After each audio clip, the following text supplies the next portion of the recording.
All right, welcome back to this episode of Think Sales Live.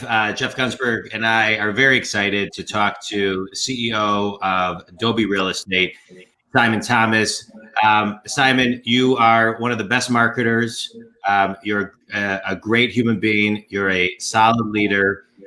You have taken your experience in the hospitality space and created a business that has incorporated all of the nuances of hospitality, and you have come on and built something that is unbelievable with a sales team that is second to none.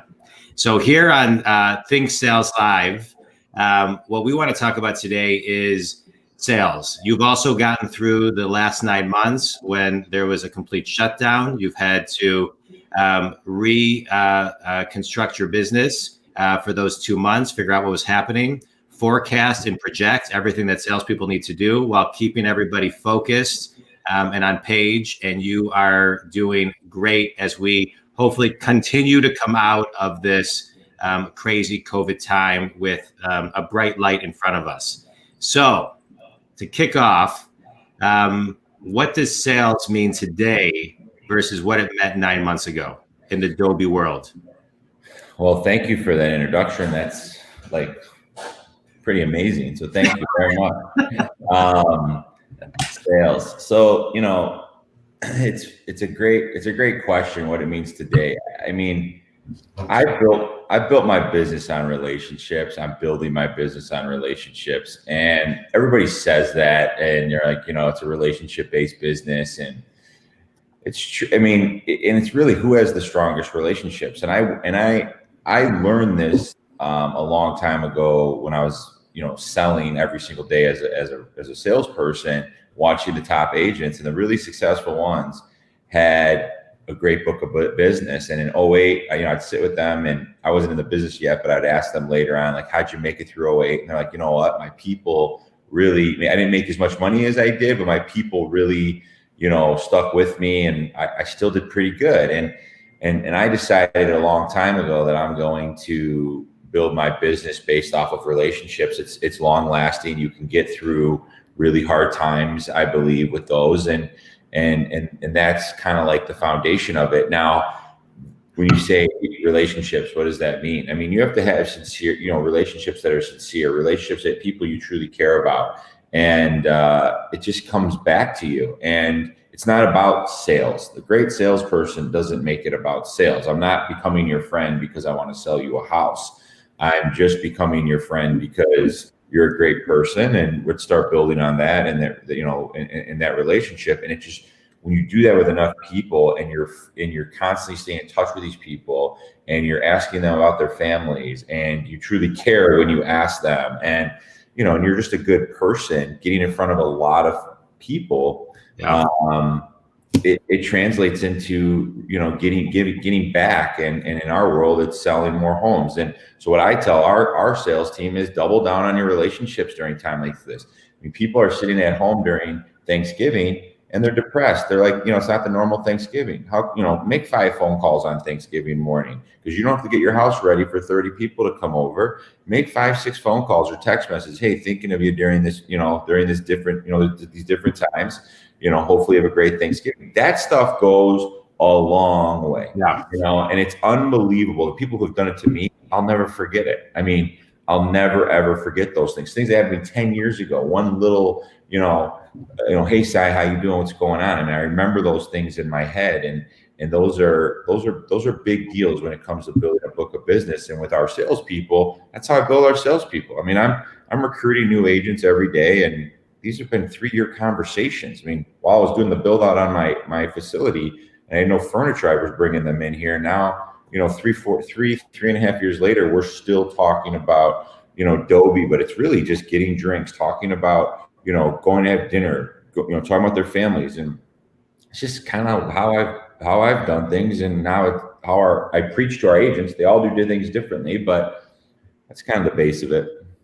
Yeah, I mean, you know what? Relationships are they are the most important thing. And obviously it means something different to everybody. But like John and I, for example, John's amazing at that too. Like we created a relationship immediately. And he was just somebody always that was just super easy to talk to. And sincerely cared about what's going on in my life and how things are going. And we and I was the one that was selling him initially. So he's somebody that I learned from in the beginning. That is it's a super super important thing. Which I think turns into you being able to influence people, and kind of leads me to my question. Obviously sales is sales, but you kind of touched on it a little bit, people being a little depressed with everything going on. And I just wonder how you're continually influencing your sales staff and lifting them up and just making them feel good that we're going to get through this, and things are okay, you're lucky and whatnot. I this is something that took me a really long time to figure out. I probably really started I really started living this way probably, I don't know, 7 years ago, 7 years ago. And I honestly now, like, I stopped worrying about the things that I can't control. And I talk about that all the time with my people. And like, I started reading a lot more in the last 6 to 7 years. And you read, what it's done to me is there's people out there who have had it much worse or having it much worse that have become extremely successful. All right. And the difference between them and everybody else, they don't complain. They don't, they don't, I'm sorry to use this word, but they don't bitch, right? And they don't do, they don't look at things like poor me. And because at the end of the day, does anybody really care? Like, yeah, you have a couple close people, but they really care about, they really care about you and your health. But like, they really care if the weather's bad and you got to sit in the snow and everyone else is in Florida. They really care. No, like, they really, like, we're sitting in our houses right now and we all have roofs over our head. A lot of us, knock on wood, that I work with, and we have challenges every single day. But you can complain all day, but at the end of at the end of your conversation, it literally goes in one ear and out the other, and they're like, I gotta get away from this guy. And I learned that you can't sit here and dwell. And when I have these conversations with people who come into my office and have these conversations with me, and I say, look, dude, you got to knock it off. You got to keep going. It's like, but you don't understand. But no, I do understand. Trust me. I've sat in this room with nobody here, no sales in the month of January, and I invested all this stuff and hoping people will come, or a huge monster deal that I needed to close right before the holidays that went dead that I worked on for 3 years, or somebody in my family was sick, or challenges with having babies, or whatever it is. Okay, like I've been through everything, and my life is pretty amazing. But no, I understand challenges, but you need to just focus and think about the positive stuff. And that's been a ton of my conversations the last 6 months with what's been going on is, guys, let's find the positive in this. Where's the positive?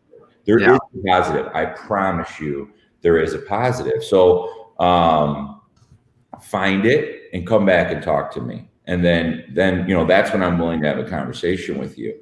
Right. And that's kind of how I mentor and motivate. And I wake up every single day, and there's days where I want to lay in bed, but I wake up and I jack myself up, and I really need to get pumped up, because it is a goofy time right now. And I'm a leader of this place, and I can't walk in down. Everybody will feel it. I don't have that ability, I don't have the ability to wake up and lay in bed an extra 3 hours like I did when I was just a salesperson, and now I have, all these people. I can't have a bad day. I can't sick. You know what I mean? And it's just a mental thing that you need to, you learn as you go. And the people who are the most successful, they get it, and I'm constantly working on it. I'm not saying I'm great, but that's for, answering your question. I don't know if that really answers it, but it's a big part of who I am and how I'm, growing. One of the things, Simon, what I love what you're talking about is 95% of the energy that the leader brings to any organization is what everybody follows. And you just define that. You're right. I mean, you got to bring up everybody else. What I find, and based on what you're saying, is there's people fall into kind of three different camps, right? Things that happen to me, which is that victim mentality; for me, which is that unhealthy ego space, or can be; and then the people that surrender and allow things to actually happen through them. They're much more in alignment, and they're able to absolutely crush through things. And so when you're talking about getting pumped up and getting ready to kind of rally the troops and lead, I just want to dive into that a little bit more, because there is your talent, your experience, and then at some point falling into allowing things to just kind of flow through you, be yourself, and you are authentically, yourself, at least the Simon Thomas that I know.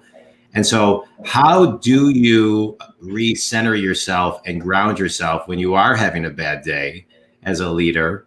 And how do you, when you say to someone, go find the positives, what tools are you giving them to actually kind of follow that path to actually ignite what a positive is in their life?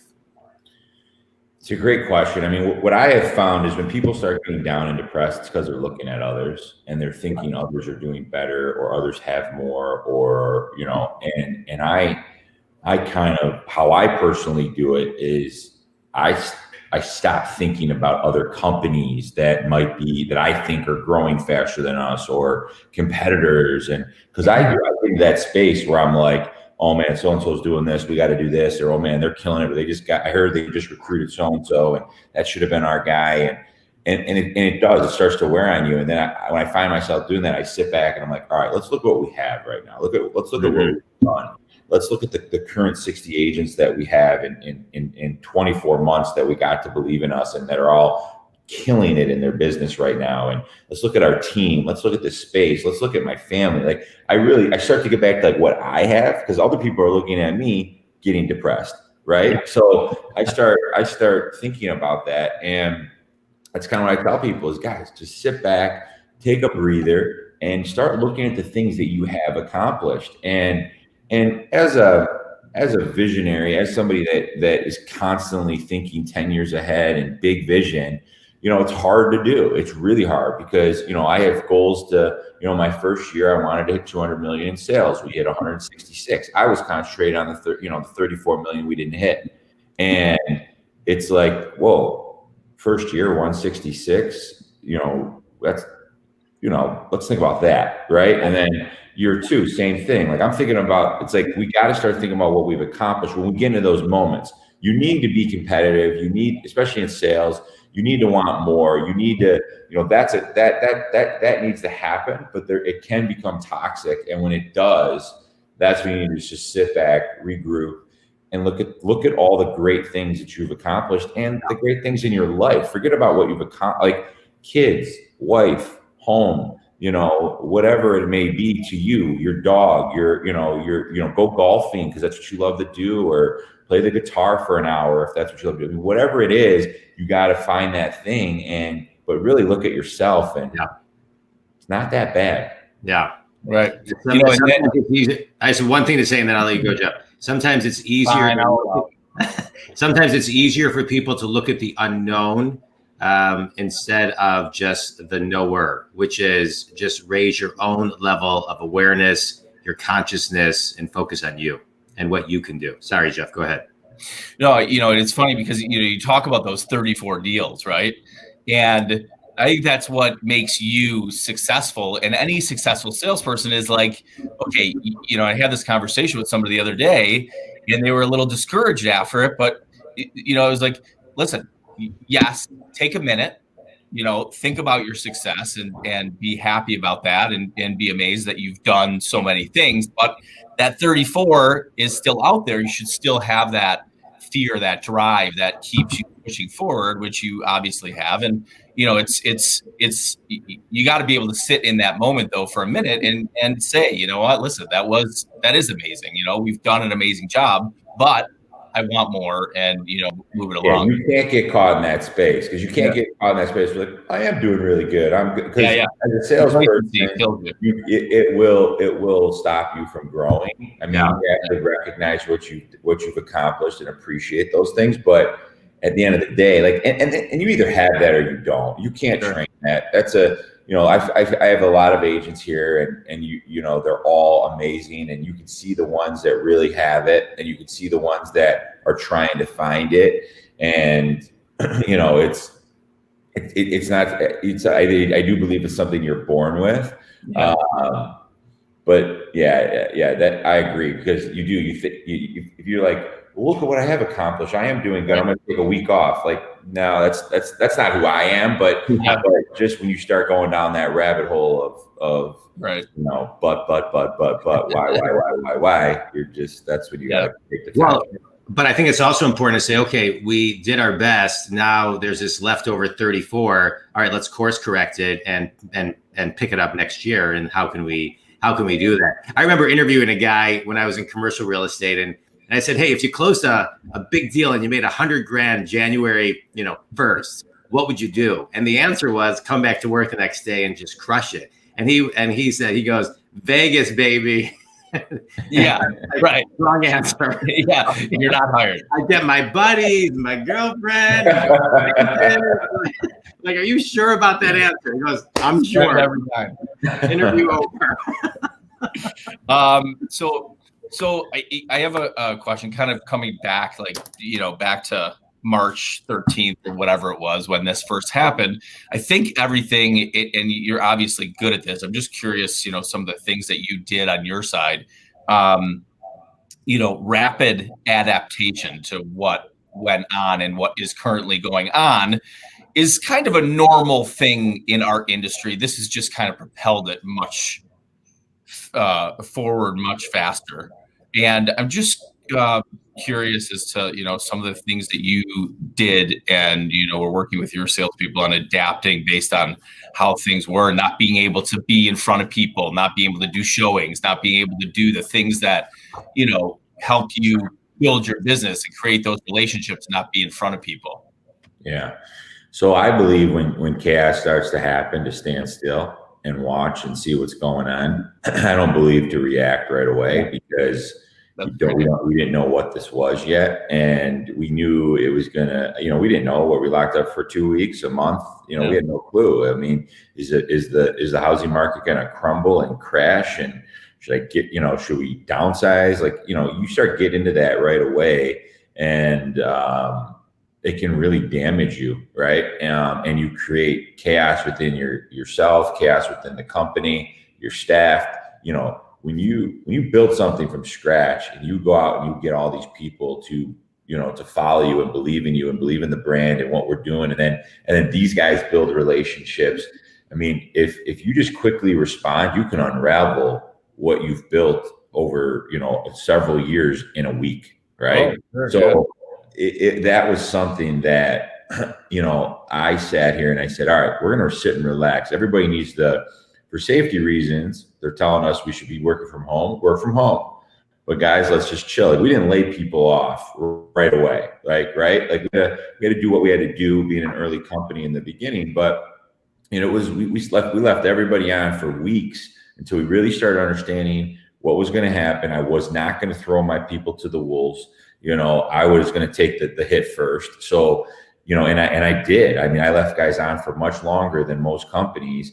And I want to understand, if I did let them go or lay them off or furlough people, they had support and help. And if they didn't, they weren't going anywhere. They were staying here, and I was going to figure it out. And we kind of maneuvered that way, and I thought it made us much stronger. So how did we adapt? I would say we took our time. We understood what was going on, and it kept everybody in my staff, at least the agents too. I think we did an unbelievable job with our agents, but it kept everybody a little bit more calm. And I just kept saying, let's find the positive. And then we adapted very easily. I mean, we're a company where, we're a newer gen type real estate company. We're paperless. Nobody has their own office here. So like, everyone grabbed their laptops, went home and went to work. Right. And then when they locked us up, it was like, everyone kind of just had it's kind of like, that's why I love Thanksgiving, because everybody celebrates it. Right. No one's getting a call on Thanksgiving, because the whole country celebrates it. It's not the same with Christmas or, in certain other holidays. And it's kind of like, guys, we're all locked up. There's nothing we can do. it's not like we're locked up and these guys aren't. We just got to sit here and relax. And we try to make it fun. We're doing a ton of Zoom stuff, and once we all learned Zoom and Google Hangouts, we were good in our industry. Showing houses was tough.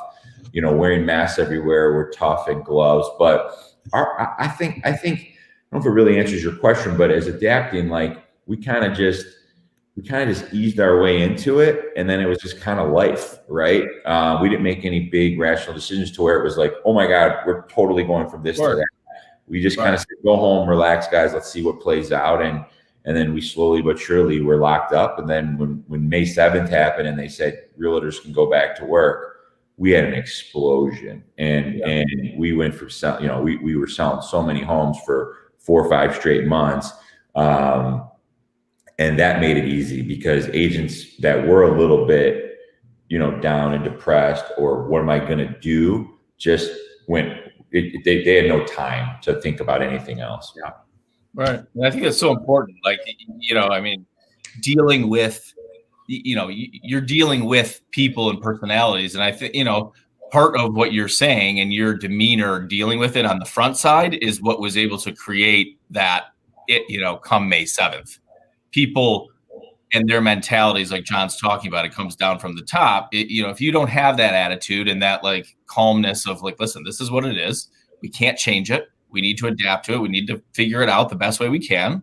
And that kind of puts people's, temperaments at ease and lets people calm and move through and, having conversations about how are you? How are you doing? How's your family? Is everything going okay? You can't be out there selling, but, talk to people, ask how they are, how they feel. And I think that puts you in a great yeah. You got to go back to basics, and you got to go back to like, and as somebody that likes to grow and grow and grow, I had to just get to the mindset of just maintain and protect your people. Yeah.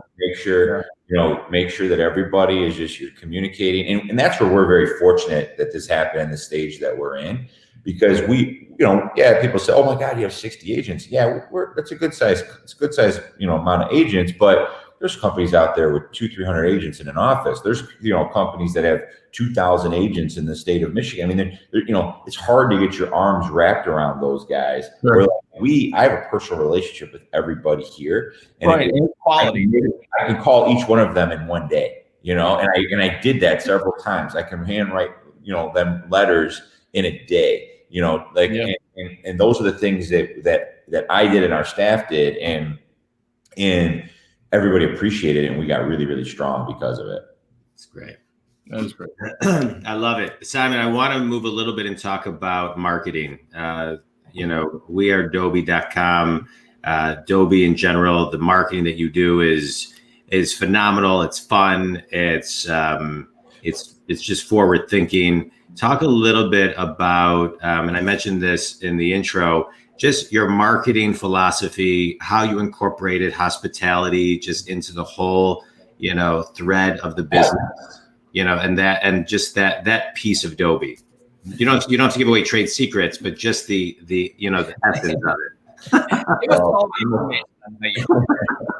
I'm a firm believer in hire people who are great at what they do. And I have an unbelievable marketing team, unbelievable marketing director, Alicia, who is a perfectionist, and she takes the look and feel to another level, and all that stuff you guys are seeing is her team. And I would love to take credit for it, but I don't. I don't micromanage that department. I don't think I micromanage any department. I hire people that are really passionate in that field and what they need to do, and I kind of give our ideas, we brainstorm, and I let them run, and that's kind of what has happened with this. And people who really know me, they'll be like, man, I can't believe that's your company. Cause like, I'm this guy that like loves being at home, and I'm not this, I don't, when you look at the look and feel of Dobi, like, is that, did that come from you? And I'm like, well, I mean, the family feel came from me, but the edginess, the that stuff, it evolved into this, but it's really because I hired the right people to take it to the next level. So, I know that's probably the answer to your first part of the question. The hospitality portion of it.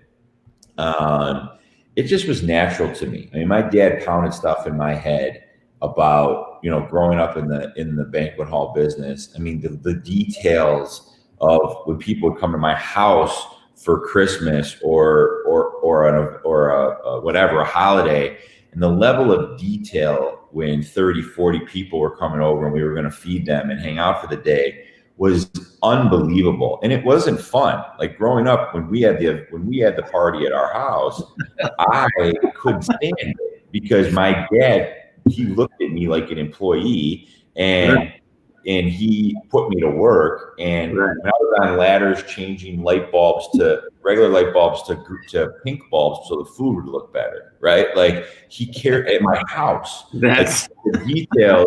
Those are the details that he thought of. Like that's great. He fed 1 million people a year at his banquet halls. And he always said, it's like coming to my home, like people. And the reason he was successful in that business is he thought of the details and he thought, how would I want it? What experience would I want if I was coming here? And I hated it, you know, and now I thank God for it because it is naturally ingrained in who I am. And it's I don't know. And so I guess it just naturally came out. Yeah. You know, I used to be at these other places and I'd be sitting in my office and I'd be thinking like, you know, why, like a closing, for example, like I'd have a closing and I'd be closing $1 million deal, right? And it's a big commission check. And whether it's $100,000 deal, it doesn't matter.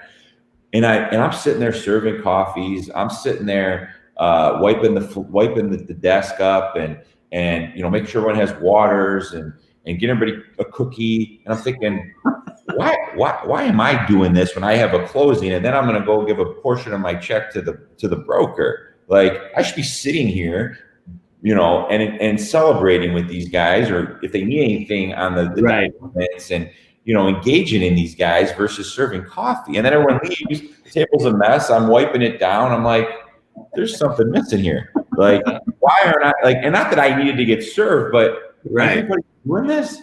Why don't I take care of these? Like, it's those little details that I just always was kind of like, and these guys kill it in the industry, and this is what they're doing.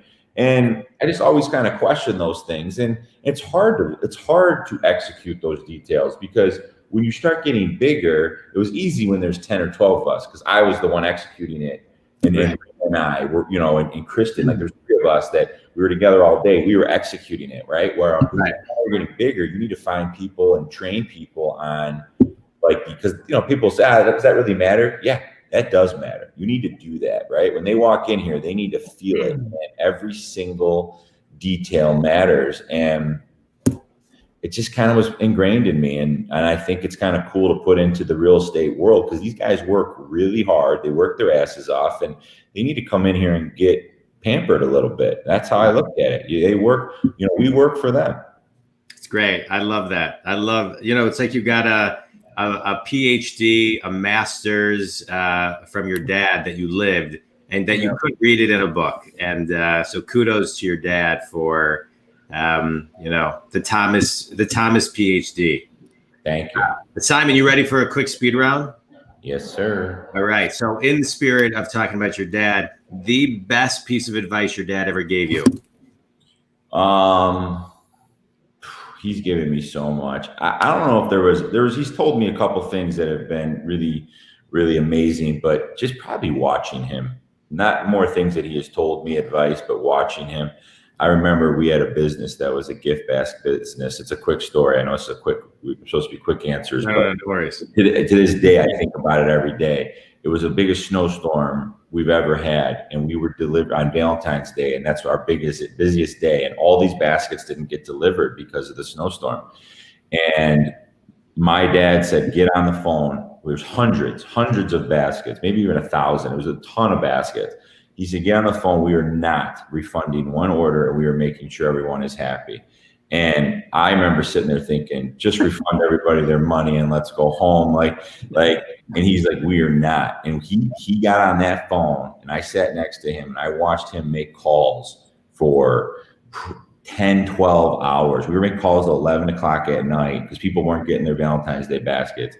And I looked and I watched him do it, and it made me think, this dude is crazy. He's unbelievable. And it wasn't really about the money, but it was Valentine's Day and they expected something from us. And it was out of our control, but I couldn't believe it. So that's the first thing that pops in my head. It was really more just watching him and the way he did things. Yeah. It was pretty spectacular. Right. Favorite sales book and why? You mentioned books. Go Giver is a great book. I just read it a couple weeks ago.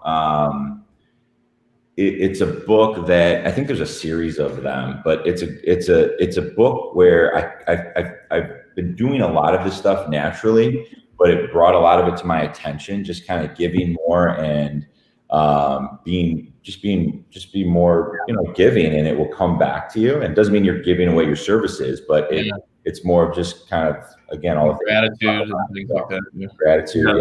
Simon, I've interviewed Bob Berg, the author of that book, twice on my show. I can make an introduction if you want. I love to meet him. That book's amazing. One of my all-time favorite books. I actually kind of copied that book, influenced how I wrote my book.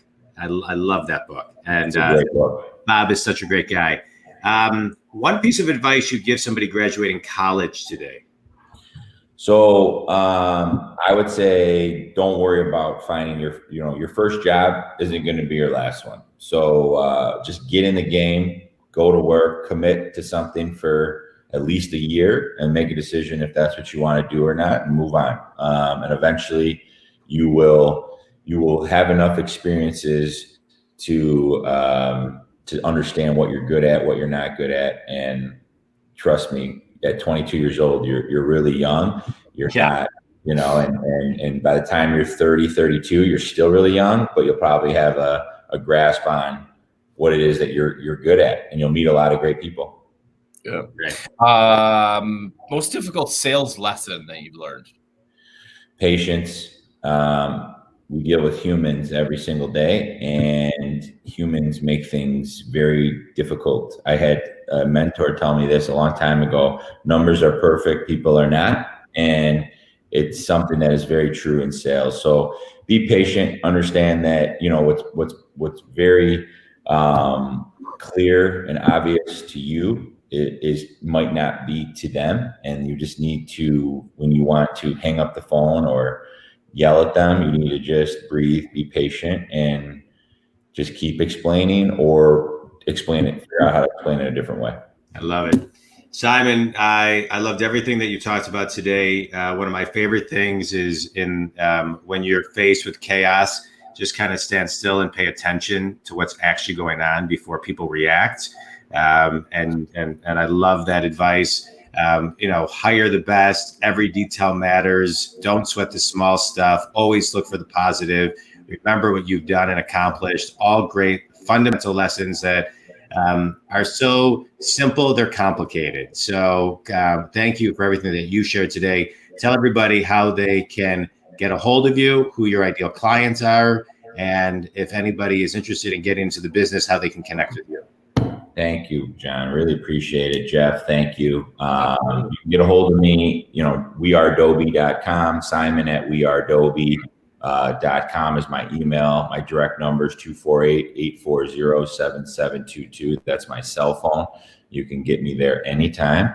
Ideal client is anybody looking to buy or sell a home that is in the Metro Detroit area, and also any agents that are looking to grow their business and over the next 10 to 20 years, get away from the traditional brokerages and start looking at their business a little differently.